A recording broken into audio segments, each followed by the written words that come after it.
Hello दोस्तों, मैं संतोष आप लोगों को जीएस स्टडी एस क्लास में स्वागत करता हूं।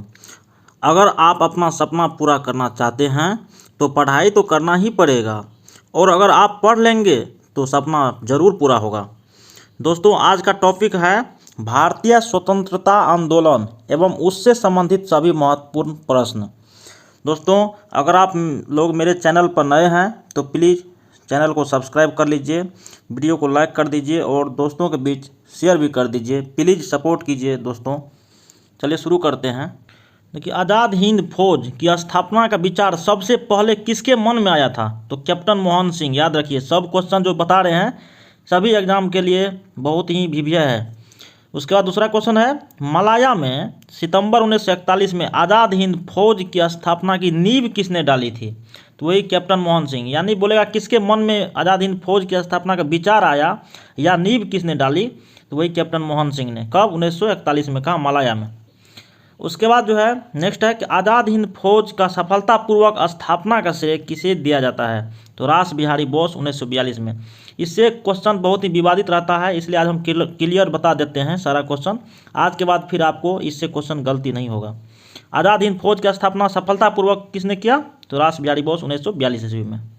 सुभाष चंद्र बोस ने आज़ाद हिंद फौज का सर्वोच्च सेनापति कब बनाया गया? तो अक्टूबर 1943 में।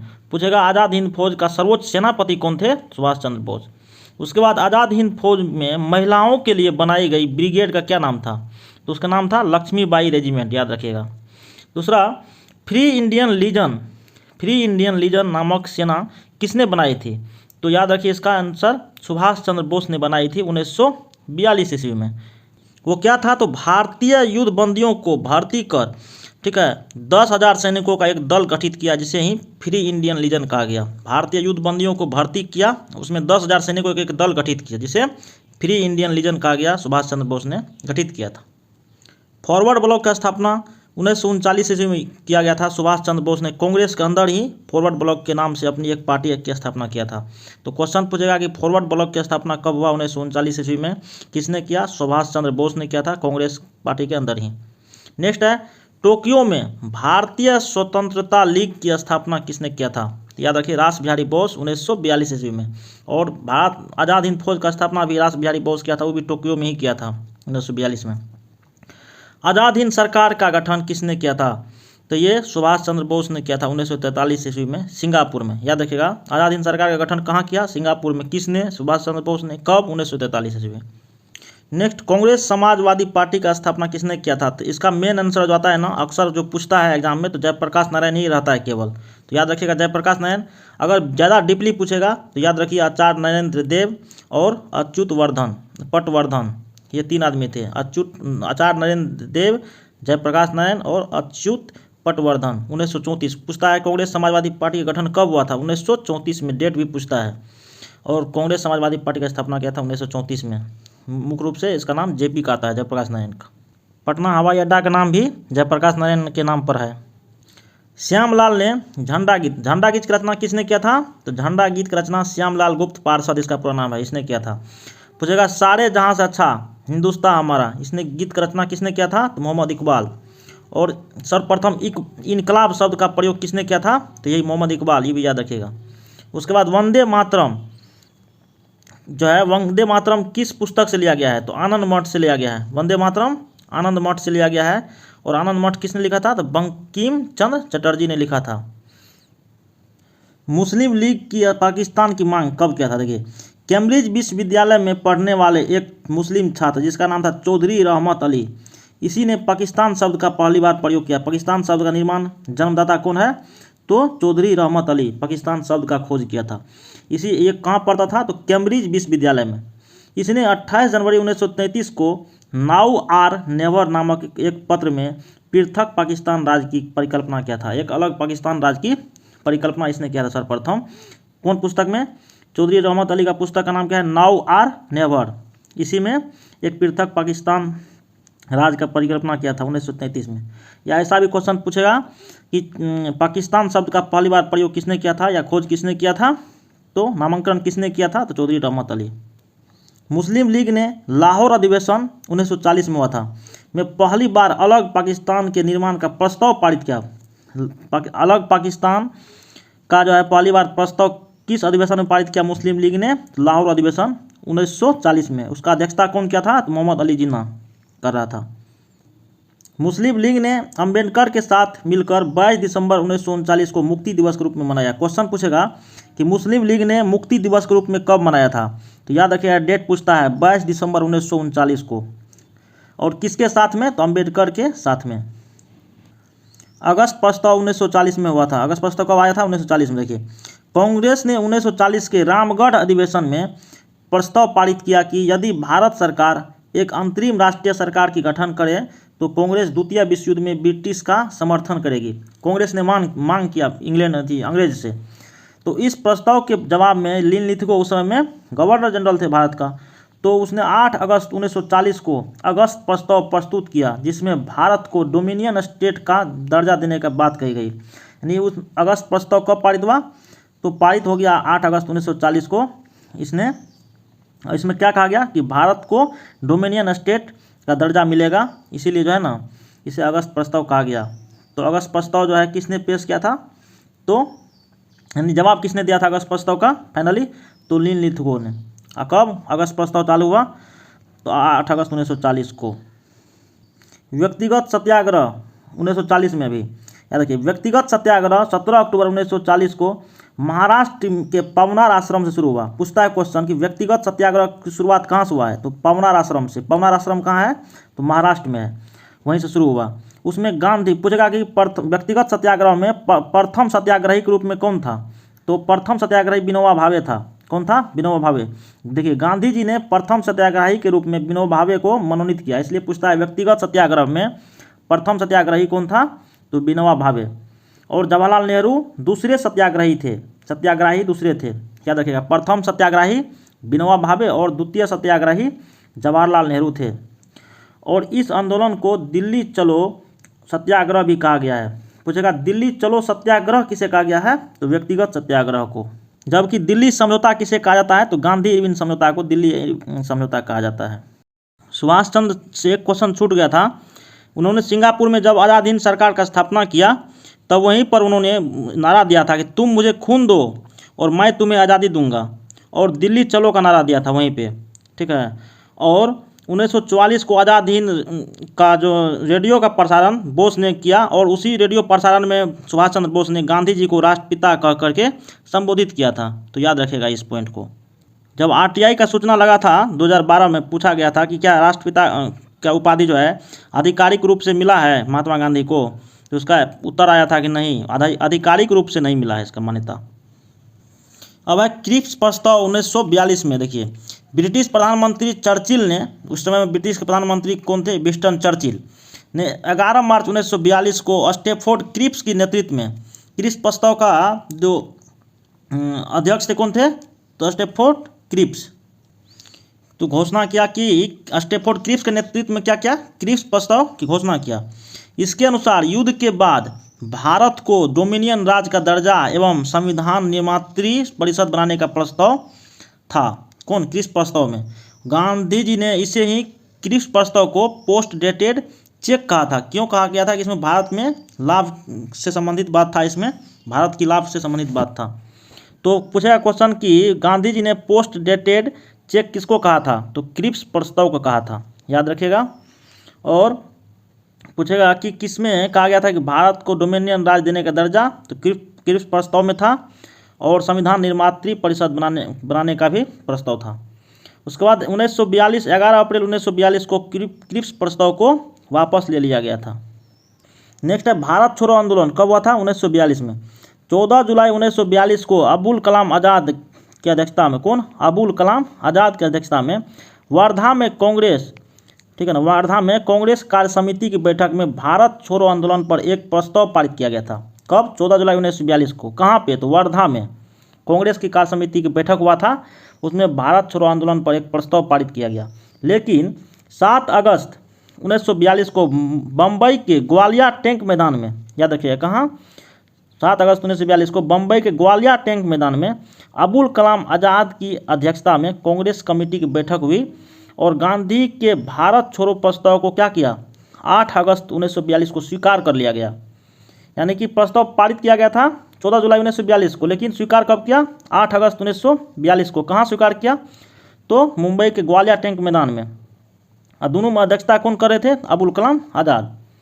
और भारत छोड़ो प्रस्ताव का प्रारूप किसने तैयार किया था, किसने बनाया था? तो याद रखिएगा मौलाना अबुल कलाम आज़ाद, वही जो अध्यक्षता कर रहे थे। तो याद रखिएगा कि भारत छोड़ो प्रस्ताव का प्रारूप किसने तैयार किया था? तो मौलाना अबुल कलाम आज़ाद। आंदोलन के समय गांधी जी ने करो या मरो का नारा दिया था। भारत छोड़ो आंदोलन के समय ही गांधी जी ने करो या मरो का नारा दिया था। उसके बाद यह आंदोलन 8 या 9 अगस्त 1942 से आरंभ होना था, लेकिन 9 अगस्त को सूर्योदय के पहले ही गांधी जी, नेहरू, पटेल और मौलाना आज़ाद, सरोजनी नायडू, जितना भी बड़े बड़े नेता थे सभी को क्या किए? गिरफ्तार कर लिया।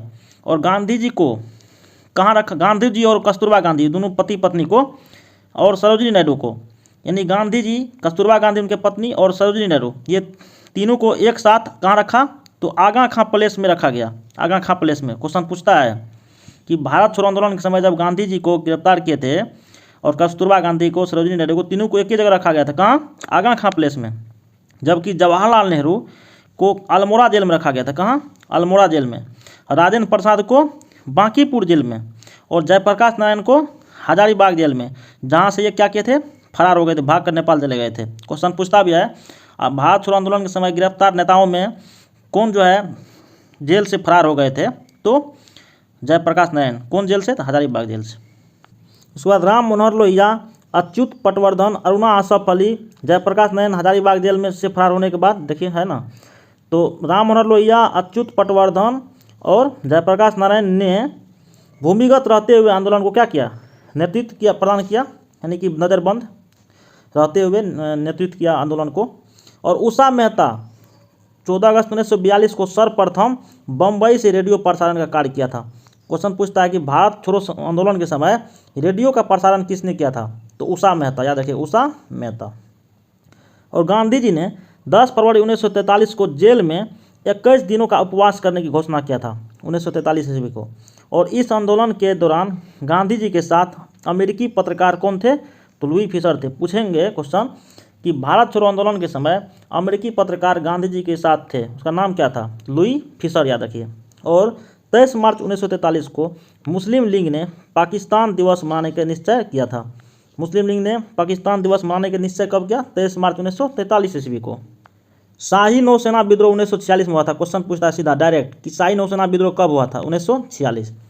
कौन किया था? देखिए HMIS तलवार के भारतीय नौसैनिकों ने अंग्रेजों की भेदपूर्ण नीति के विरुद्ध 1946 को बम्बई में विद्रोह कर दिया, और वल्लभ भाई पटेल जिन्ना के हस्तक्षेप से यह विद्रोह शांत हो पाया था।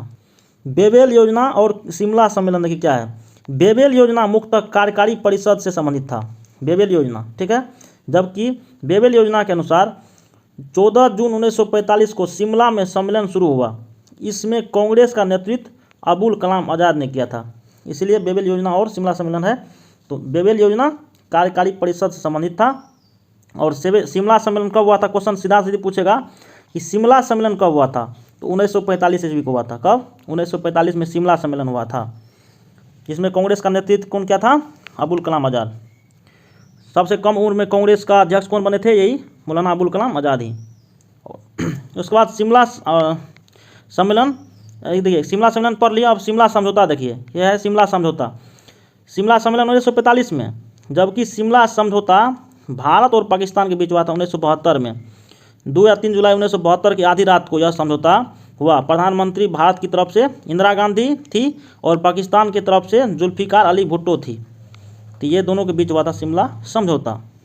जब शिमला समझौता पढ़ लिए, एक पंचशील समझौता भी पढ़ लीजिए। पंचशील सिद्धांत या पंचशील समझौता ये हुआ था 1954 ईस्वी में, भारत और चीन के बीच हुआ था।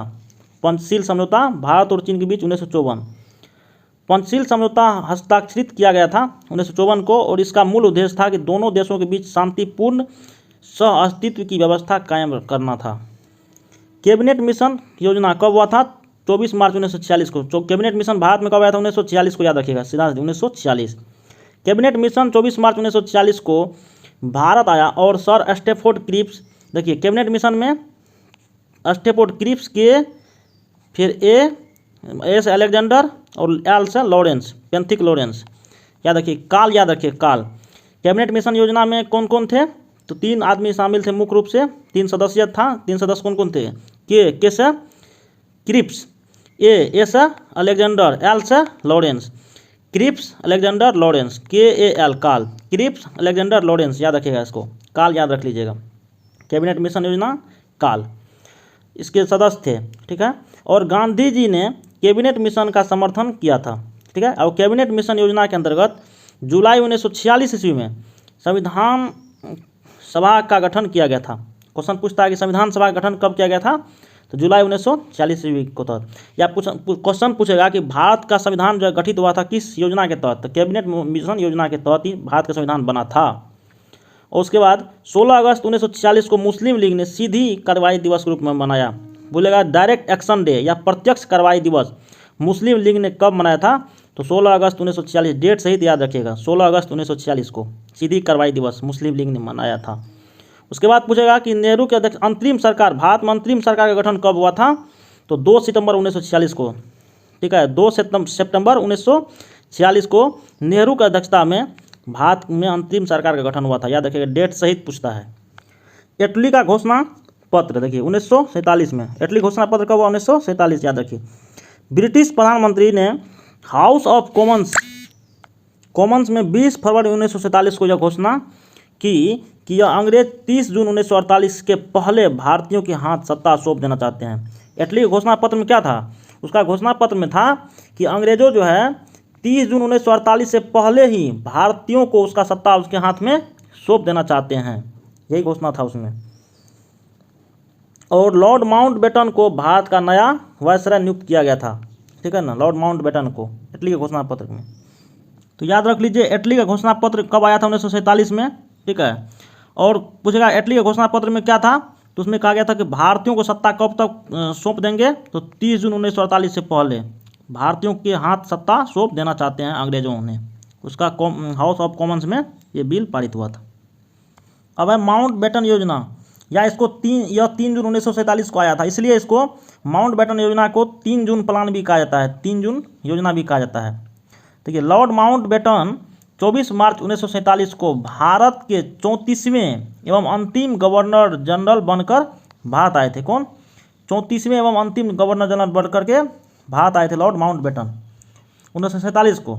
और माउंटबेटन ने 15 अगस्त 1947 को भारतीयों को सत्ता सौंपने का दिन निर्धारित किया। और इस योजना को डिक्की बर्ड योजना भी कहा जाता है। क्वेश्चन पूछेगा कि किस योजना को डिक्की बर्ड योजना कहा जाता है? डिक्की बर्ड, तो माउंटबेटन योजना को। अब भारत स्वतंत्रता अधिनियम 1947 देख लीजिए। 4 जुलाई 1947 को ब्रिटिश संसद में भारतीय स्वतंत्रता विधेयक पेश किया गया।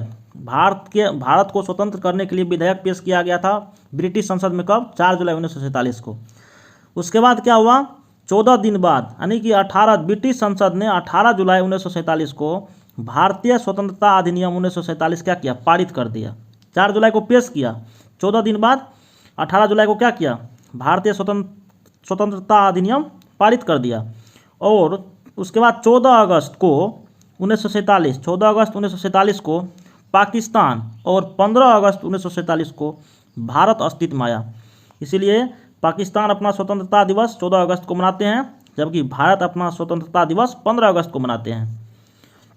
और पाकिस्तान के पहले गवर्नर जनरल कौन बने? तो कायदे आजम किसको कहा जाता है? तो मोहम्मद अली जिन्ना को कहा जाता है कायदे आजम। तो पाकिस्तान के पहले गवर्नर जनरल बने ये मोहम्मद अली जिन्ना। और पहले प्रधानमंत्री कौन बने? तो लियाकत अली पहले प्रधानमंत्री बने पाकिस्तान का। जबकि माउंटबेटन स्वतंत्र भारत का प्रथम गवर्नर जनरल बना। क्वेश्चन पूछेगा कि स्वतंत्र भारत का प्रथम गवर्नर जनरल, तो माउंटबेटन। और प्रथम प्रधानमंत्री स्वतंत्र भारत के, तो जवाहरलाल नेहरू। और स्वतंत्र भारत के पहले भारतीय एवं अंतिम गवर्नर जनरल कौन थे?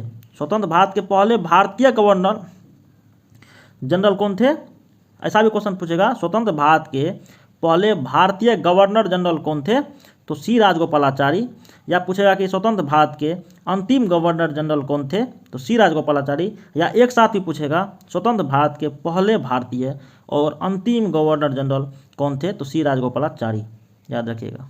इसमें एक याद रख लीजिए कि इसमें कैबिनेट मिशन योजना के अध्यक्ष कौन थे, तो ये जो लॉरेंस है यही है इसका अध्यक्ष थे। कैबिनेट मिशन योजना के कैबिनेट मिशन प्लान के अध्यक्ष कौन थे, लॉरेंस, पेंथिक लॉरेंस थे। अब दोस्तों स्वतंत्रता आंदोलन के समय लिखी गई महत्वपूर्ण पुस्तकें हैं जो कि एग्जाम के लिए बहुत ही महत्वपूर्ण है, तो याद करा देते हैं। देखिए नवजीवन और यंग इंडिया दोनों कौन लिखे हैं, तो गांधी जी। नवजीवन में क्या है, जौ लगा हुआ है, तो गुजरात में भी जौ लगा है, इसलिए नवजीवन गुजराती भाषा में है, ठीक है। जबकि यंग इंडिया नाम से यंग इंग्लिश है, तो इंग्लिश भाषा में है, तो नवजीवन गुजराती भाषा में है, जबकि यंग इंडिया इंग्लिश भाषा में। ये दोनों का संपादन किसने किया है, तो महात्मा गांधी ने। इंडिया डिवाइडेड पुस्तक कौन लिखा है, India divided Rajendra Prasad, India divided Rajendra प्रसाद। जबकि गीतांजलि और गोरा, डबल जी है ना, गीतांजलि गोरा डबल जी है, तो रविन्द्रनाथ टैगोर। कौन, डबल जी, गीतांजलि गोरा, डबल जी कौन, R, Rabindranath Tagore, double G Rabindra, double G Rabinder, अर्थात गीतांजलि और गोरा रविन्द्रनाथ टैगोर, याद रखिए। समाजवादी पार्टी क्यों, तो इसका याद रखिए, समाजवादी पार्टी तो संबंधित जयप्रकाश नारायण थे, इसलिए समाजवादी कांग्रेस का स्थापना भी इसने किया था 1934 में, इसलिए समाजवादी क्यों। तो समाजवादी क्यों का आंसर होगा, पुस्तक है समाजवादी क्यों का answer Jayaprakash Narayan. Unhappy India Lala Lajpat Rai, क्योंकि इसको लाठी से मारते मारते मार दिया था अंग्रेजों ने, साइमन कमीशन का विरोध कर रहे थे, इसलिए अनहैप्पी हो गया। अनहैप्पी इंडिया लाला लाजपत राय। लाला लाजपत राय को पंजाब केसरी भी कहा जाता है। उसके बाद गीता रहस्य, तो गीता रहस्य बाल गंगाधर तिलक, गीता रहस्य बाल गंगाधर तिलक, बीजी तिलक, याद रखिएगा, ये क्रम दल के नेता थे। और नील दर्पण तो दीनबंधु मित्र, सब इंपॉर्टेंट क्वेश्चन है। नील दर्पण दीनबंधु मित्र, याद रखिए। नील दर्पण क्या है, एक बंगाली नाटक है जिसमें नील विद्रोह के बारे में बताया गया है। इसका प्रकाशन ढाका में हुआ था 1859 में, ठीक है ना, दीनबंधु मित्र ने किया था। आनंद मठ, याद रखिए, आनंद मठ का रचना कौन किया था, तो बंकिम चंद्र चटर्जी, ठीक है। आनंद मठ का रचना बंकिम चंद्र चटर्जी ने किया था। भारत का राष्ट्रीय गीत वंदे मातरम इसी पुस्तक से लिया गया, आनंद मठ से। उसके बाद इंडियन रेनेसा CF एंड्रूज, याद रखिए, इंडियन रेनेसा CF एंड्रूज। उसके बाद सिपाही mutiny RC Majumdar. War of India independence BD Savarkar, याद रखिएगा, war of India independence BD Savarkar. इसका हिंदी क्या हो गया, भारत की आज़ादी की लड़ाई। उसके बाद अभ्युदय, याद रखिएगा, बहुत इंपॉर्टेंट है। अभ्युदय पुस्तक कौन लिखे हैं, तो मदन मोहन मालवीय। इन्होंने BHU बनारस हिंदू विश्वविद्यालय का स्थापना किया था 1916 में, मदन मोहन मालवीय ने। Song of India Sarojini Naidu, song of India किसने लिखी थी, तो Sarojini Naidu, song of India. इसको भारत का कोकिला भी कहा जाता है। सरोजिनी नायडू को भारत की कोकिला कहा जाता है, जबकि स्वर कोकिला लता मंगेशकर को। ए नेशन इन मेकिंग किसने लिखे थे, तो ए नेशन इन मेकिंग लिखे थे सुरेंद्र नाथ बनर्जी। नेक्स्ट है फ्रीडम एट मिडनाइट, पुस्तक किसने लिखा, लैम्पियर ने। कौन लिखे, लैम्पियर ने, freedom at midnight. New India Annie Besant, याद रखिए, एनी बेसेंट का पुस्तक फेमस है new India. Poverty and un British rule of India, Dadabhai Naoroji, famous पुस्तक है ये सब। इंडियन स्ट्रगल सुभाष चंद्र बोस, याद रखिएगा, इंडियन स्ट्रगल भारत का संघर्ष Subhash Chandra Bose. India today Rajni Palme Dutt, India today कौन लिखे, Rajani Palme Dutt. Discovery of India Jawaharlal Nehru, याद रखिए, discovery of India Jawaharlal Nehru. जबकि India divided Rajendra Prasad. India wins freedom Abul Kalam Azad, याद रखिएगा, अल हिलाल अबुल कलाम आज़ाद, ये दोनों पुस्तक अबुल कलाम आज़ाद। भारत विभाजन के गुनाहगार, ये पुस्तक लिखे हैं कौन, राम मनोहर लोहिया, याद रखिएगा। भारत विभाजन के गुनाहगार पुस्तक लिखे हैं राम मनोहर लोहिया। और ब्रोकन विंग पुस्तक लिखे हैं सरोजिनी नायडू। दूसरा पुस्तक कौन लिखे, Sarojini Naidu, song of India और ब्रोकन विंग, ये दो पुस्तक लिखे हैं सरोजिनी नायडू। उसके बाद the story of my life, ये पुस्तक कौन लिखे हैं, the story of my life, तो ये लिखे हैं मोरारजी देसाई। मेरे लाइफ का जो है कहानी है ना, story of life, Morarji Desai. Comrade कौन लिखे, कामरेड लिखे मोहम्मद अली, कामरेड कौन लिखे, मोहम्मद अली। उसके बाद इंडिया फॉर इंडियंस मतलब चित्तरंजन दास लिखे हैं, CR Das. India for Indians Chittaranjan Das लिखे हैं, भारत भारतीयों के लिए है, चित्तरंजन दास लिखे हैं। इन्होंने स्वराज पार्टी का स्थापना 1923 में किया था, चित्तरंजन दास और मोतीलाल नेहरू दोनों मिल करके। पाथेर देवी कौन लिखे हैं, शरत चंद्र चट्टोपाध्याय। और सत्यार्थ प्रकाश, वेरी इंपॉर्टेंट पुस्तक, सत्यार्थ प्रकाश दयानंद सरस्वती, सत्यार्थ प्रकाश दयानंद सरस्वती। देखिए, भारतीय राष्ट्रीय कांग्रेस की प्रथम महिला अध्यक्ष कौन थी? तो एनी बेसेंट, कलकत्ता अधिवेशन 1917 में। टोटल भारतीय राष्ट्रीय कांग्रेस में 3 महिला ने अध्यक्षता की है, तीनों को हम बता रहे हैं। तो पहला हो गया। अब भारतीय राष्ट्रीय कांग्रेस की प्रथम भारतीय महिला अध्यक्ष कौन थी? तो सरोजिनी नायडू 1925 में कानपुर अधिवेशन में। यह भारत की दूसरी, पूरा ओवरऑल भारत की दूसरी महिला कांग्रेस अध्यक्ष भी थी। अब भारतीय बोलेंगे तो प्रथम भारतीय। अब तीसरा है, भारतीय राष्ट्रीय कांग्रेस की तीसरी महिला अध्यक्ष कौन थी? 3 महिला में तीसरी, तो नलिनी सेन गुप्ता 1933 कलकत्ता। तो याद रख लीजिए, प्रथम भारतीय राष्ट्रीय कांग्रेस की महिला अध्यक्ष एनी बेसेंट, दूसरी सरोजिनी नायडू और तीसरी नलिनी सेन गुप्ता। प्रथम 1917, दूसरी 1925, तीसरा 1933 में की है। जबकि भारतीय राष्ट्रीय कांग्रेस की प्रथम भारतीय महिला अध्यक्ष तो सरोजिनी नायडू। थैंक यू दोस्तों, प्लीज़ मेरे चैनल को सब्सक्राइब कर लीजिए। बहुत ही मेहनत करके आप लोगों के लिए वीडियो हम बनाते हैं, कंटेंट्स तैयार करते हैं। जितना संभव हो पाता है उससे अधिक आप लोगों को देने का कोशिश करते हैं। तो प्लीज़ आप लोग सपोर्ट कीजिए, वीडियो को शेयर कीजिए सभी ग्रुप में और दोस्तों के साथ, और वीडियो को लाइक कर दीजिए। अब हम कुछ दिनों के बाद बिहार पुलिस का रेगुलर सेट प्रैक्टिस करवाएंगे 25 क्वेश्चन का। आप लोगों को बिहार पुलिस में रिजल्ट आराम से आ जाएगा अब की बार। आप लोग केवल मेरे चैनल से जुड़े रहिए। टीचर का भी हम सेट प्रैक्टिस देने वाले हैं। थैंक यू दोस्तों।